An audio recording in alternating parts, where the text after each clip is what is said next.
Alrighty, guys. Since we can't do our lives that well, let's see if we can pre-record this. So this is a pre-recording, and just like the title says, build your own co-loads. Build co-loads the easy way. The way I think they're easy, and hopefully this can help you. So, backstory: this hopper was gifted to me a while back, a good year ago, and it had a co-load in it. But what happened? The weight down below came apart. So I put my own weight back in it and glued this one back in it also. So there's BB weights in here along with this flat plate. So let's jump let's jump right into how we build this, right? So to start off, you're going to need a piece of styrene or some kind of sturdy material. I like to use styrene because it gives a good foundation for your coal to go into. So uh, right away, we got to measure off the dimensions, such as from side to side first, right? So um, I use a caliper. It's really easy to scribe the styrene sheet. So without putting too much pressure on it, just butt up against it. You don't have to be super tight. Give yourself a little wiggle room, right? So you don't be fighting with it later. So right there should be close enough. I got a little wiggle room. I can always trim down if I need to, right? So I lock my caliper.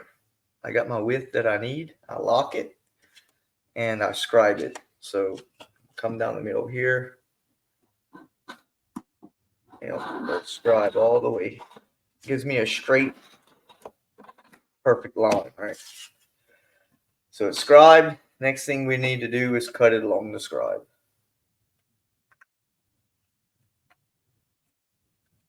Again, this stuff doesn't have to be perfect. It just gets you close so you don't waste a whole bunch of time doing this, right? That's the goal, not wasting a whole bunch of time. All right, there we go. Okay, now that it's cut, it's not perfect, but it's cut, right? We're going to look at the best end and see if it fits. Pretty close, it'll fit. Okay, so come right here, mark our length, and cut the length also.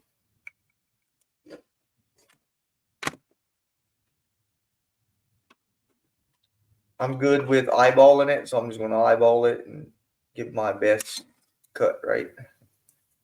All right, so that's our foundation for our co-load. See if it fits down in here.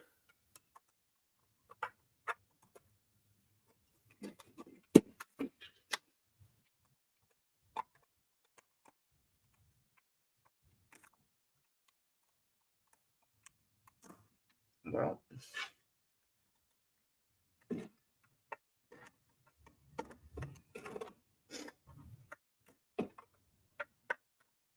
let me pause it while I figure it out, okay?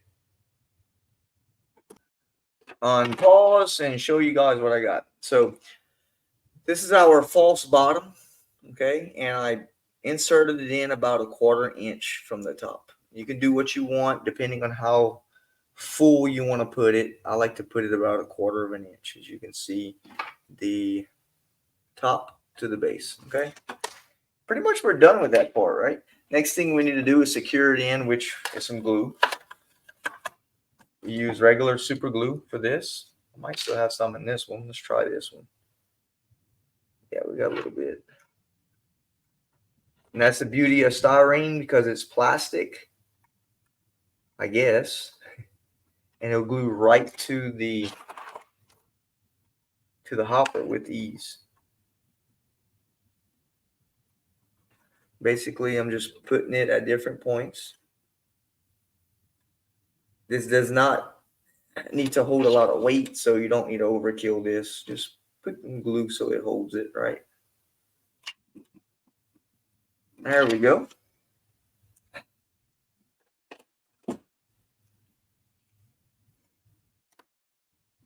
There we go. It's got a little wave in it. No fret. This does not have to be perfect, okay? So if you put it in, it has a little wave, it's okay. As long as you got your base is glued, it's sealed, so nothing falls through. So there we go. We achieved that. All right. Next is using the important thing, which is medium ballast. Medium ballast is going to simulate cold. So, of course, it's gray. I have to come back and paint it, which we're going to get to. But right now, we're just going to drop this in, okay? Kind of look on photographs how coal simulates in a coal hopper. So we're going to try to do like a 3 pile coal load, right? So we're going to pour 3 different little piles in here. Try to do that. See if we can do that. So when they were filling it up, you know, there's 1. Give it a small break. We're going to cover that plastic up. There we go. Simulate the 2. Give it a small break again.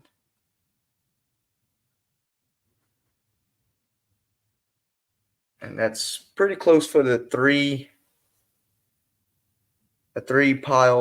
different piles of coal. It gives it character and it makes your loads look more realistic. So basically that's it for now. Let me pause you, get some glue and glue this in.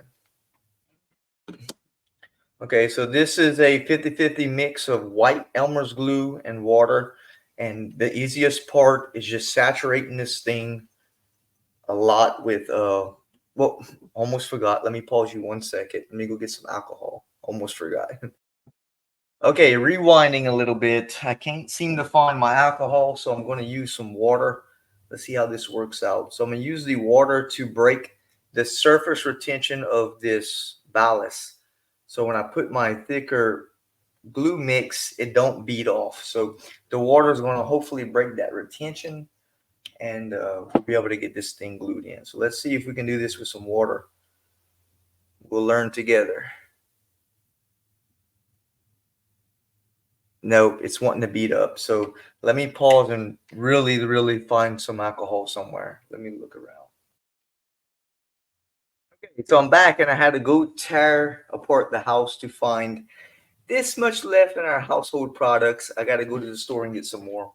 My wife is going to kill me if we run out of this stuff. So let's see if we can break the surface retention of this coal load, because what happens when you try to drop your thicker stuff, if you don't break the surface retention, this stuff is going to scatter and it's going to look like crap.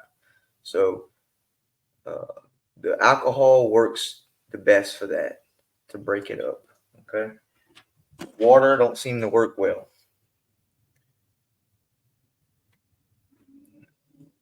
That's much better.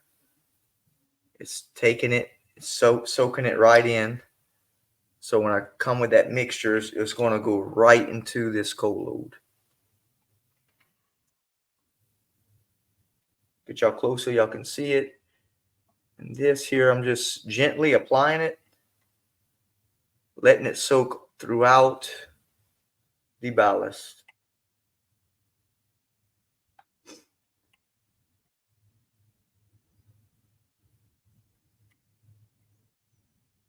You can't overdo this part. Just make sure you have enough on it. I love to put enough.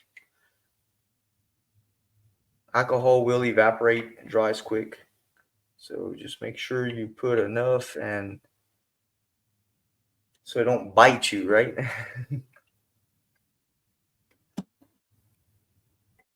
That's typical me. I'm trying to get something done and I forget products and things to use, especially when I'm trying to make a video. Uh, that's the nature of it, right? I'm sure we all have that trouble.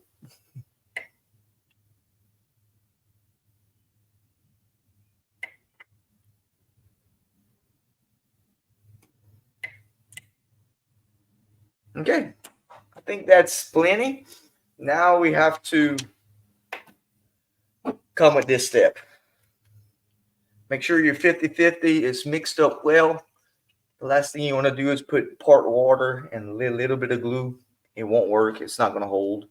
So make sure it's mixed well and start dropping this stuff in.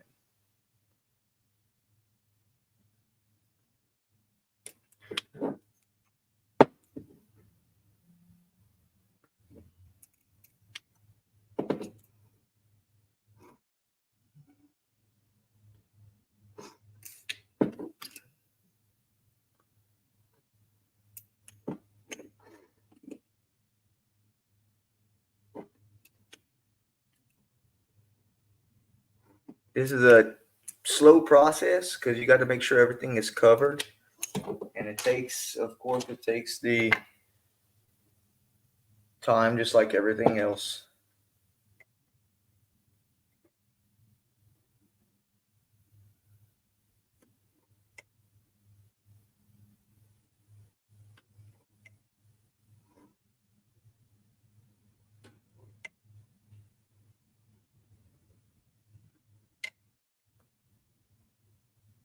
I find that this is the most realistic way to make a co-load. Besides using foam, foam is just too bulky to work with, in my opinion. And it doesn't look as realistic.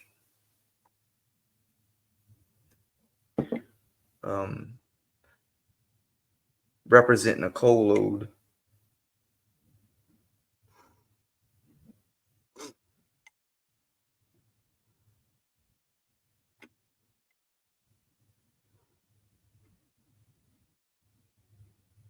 I had one of, because I'm gluing it so well, I had one of these co-loads hitting the floor the other day and nothing came out. It stayed glued in. So that's what's nice about overkill, right? This part. Overkill it, and you want to make sure it's all glued in. A glue water mixture is very cheap to make, and it goes a long ways. It just takes a lot longer to dry. Okay, so basically that's it for now. I would like to paint it. I may do that on another segment, such as I'm doing here with my airbrush. But as of now, I got to let this thing dry. And that's the basics and partially complete job to make a co-load. Get you an overhead view of this. There you go. And again, the side view, the 4 different contours of it just adds realism to it. So again, guys, there you go. If you want to make a co-load, I hope this has helped someone. Styrene, super glue, and medium ballast can get you a co-load started from start to finish, really quick and easy. It does not take long. If I wouldn't have to pause anything, I probably could have did this within 10 minutes. So let me end this. Thanks you guys for coming back around. Go ahead and leave a comment in the comment section below. Please like and subscribe, and I'll catch you in the next one.